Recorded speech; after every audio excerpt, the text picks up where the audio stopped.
bersamamu.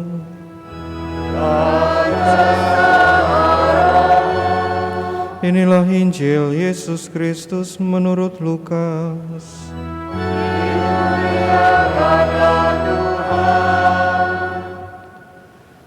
Sekali peristiwa Yesus turun dari sebuah bukit bersama dengan ke-12 rasul dan berhenti pada suatu tempat yang datar. Di situ berkumpul sejumlah besar murid-muridnya dan banyak orang lain yang datang dari seluruh Yudea dan dari Yerusalem, serta dari daerah pantai Tirus dan Sidon. Lalu Yesus memandang murid-muridnya dan berkata, "Berbahagialah hai kamu yang miskin, karena kamulah yang punya kerajaan Allah. Berbahagialah hai kamu yang sekarang ini lapar, karena kamu akan dipuaskan. Berbahagialah hai kamu yang sekarang ini menangis, karena kamu akan tertawa. Berbahagialah kamu jika kamu dibenci, dikucilkan, dan namamu dicela, serta ditolak demi Putra Manusia. Bersukacitalah pada waktu itu dan bergembiralah, sebab sesungguhnya upahmu besar di surga. Karena demikian juga nenek moyang mereka telah memperlakukan para nabi. Tetapi celakalah kamu, hai kamu yang kaya, karena dalam kekayaanmu kamu telah memperoleh penghiburanmu. Celakalah kamu yang sekarang ini kenyang, karena kamu akan lapar. Celakalah kamu yang sekarang ini tertawa, karena kamu akan berduka cita dan menangis. Celakalah kamu jika semua orang memuji kamu, karena demikian juga nenek moyang mereka telah memperlakukan nabi-nabi palsu." Demikianlah sabda Tuhan.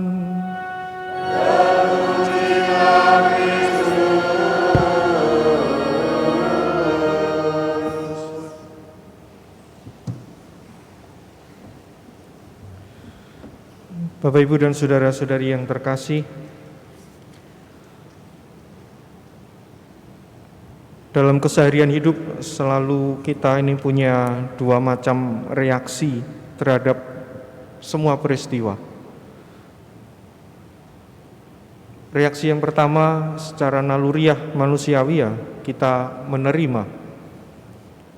Lalu yang kedua, biasanya kalau tidak bisa menerima, ya menolak.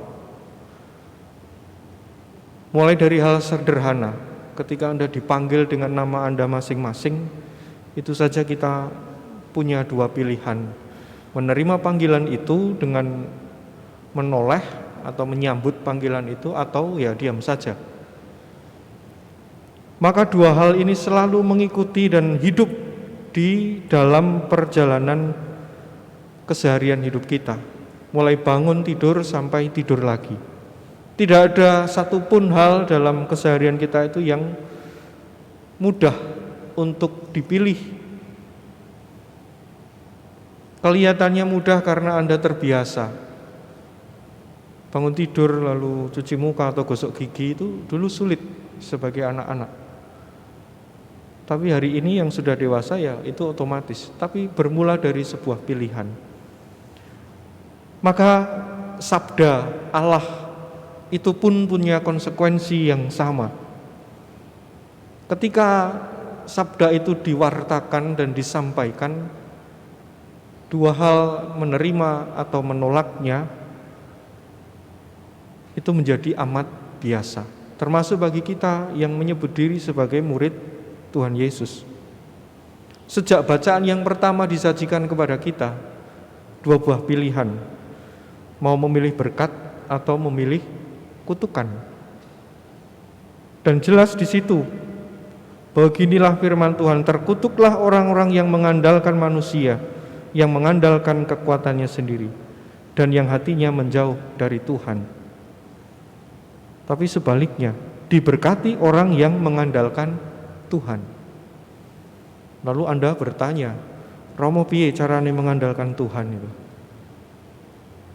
Saya mengalami kesulitan hidup dan tantangan yang tak terjawab. suami atau istri atau anak saya sakit, saya terlilit hutang, anak saya nuwakal Romo. Ini berkat atau kutukan? Dan terus menerus kita akan mengeluh dan mengeluh. Maka yang jauh lebih besar akhirnya adalah bagaimana saya mengusahakan sebagai seorang pribadi menyelesaikan itu semua dengan kepentingan diri. Tidak memilih dua-duanya, tetapi yang dikedepankan adalah demi kepentingan. Maka doa-doa kita menjadi kerdil, hanya sebatas kepentingan diri, bukan sikap hidup beriman.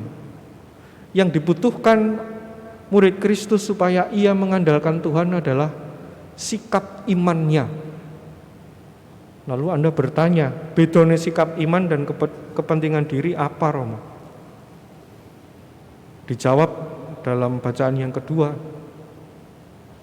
Saudara-saudara, jika kami wartakan bahwa Kristus dibangkitkan dari antara orang mati, bagaimana mungkin ada di antara kamu yang mengatakan bahwa tidak ada kebangkitan orang mati itu? Jalannya itu kematian, mati dalam cara hidup manusiawi. Maka kalau orang menyadari itu dengan baik, menempatkan kesulitan, tantangan dan kesusahan hidup pada salib Allah atau salib Tuhan, dia tahu dengan baik setelah salib ada kebangkitan. Atau dalam bahasa yang lebih mudah, setelah kita mengalami kedukaan ada pengharapan. Maka orang-orang Katolik itu adalah manusia-manusia yang berpengharapan, punya harapan yang jelas akan sikap imannya, tidak lagi didasarkan pada kepentingan diri. Misa itu bukan kepentingan diri, tapi itu adalah sikap iman. Berangkat misa ya sing niat, adus sing resik, sikatan sing kinclong. Nek kurang wangi ya perlu ya adus karo parfum. Tapi ada niat, berpengharapan orang Katolik itu. Ora rasa-rasen. Duh, sore-sore macet. Omikron. Kita harus memulihkan hidup kita supaya kita ini punya sikap iman. Dan orang-orang yang punya sikap iman inilah disebut dalam bacaan yang pertama dan yang kedua menjadi pilihan Allah. Konkretnya apa, Romo? Injil hari ini, Anda semua adalah orang-orang yang berbahagia karena tidak mengutamakan kepentingan diri. Contoh kepentingan diri itu apa, Romo? Yang seolah-olah seperti harapan. Hampir 1 bulan ini cukup viral salah satu dialog di layangan putus itu toh. It's my dream, Mas. Kapadokia dan seterusnya itu loh. Mulai anak kecil sampai mbah-mbah nonton itu semua. Kita lebih menyukai tontonan yang kayak begitu itu. Terus menyoal ponakan saya, kakak saya sendiri, iku piye toh kok lho ya mbuh takok sutradarane aja takok aku. Kita mengikuti model-model kehidupan yang sama sekali tidak mendarat dengan hidup Anda. Barangkali beberapa di antara kita mengalami, tapi tidak jatuh dalam kepentingan diri. Ungkapan it's my dream itu menunjuk pada kepentingan diri sebenarnya, bukan sikap iman.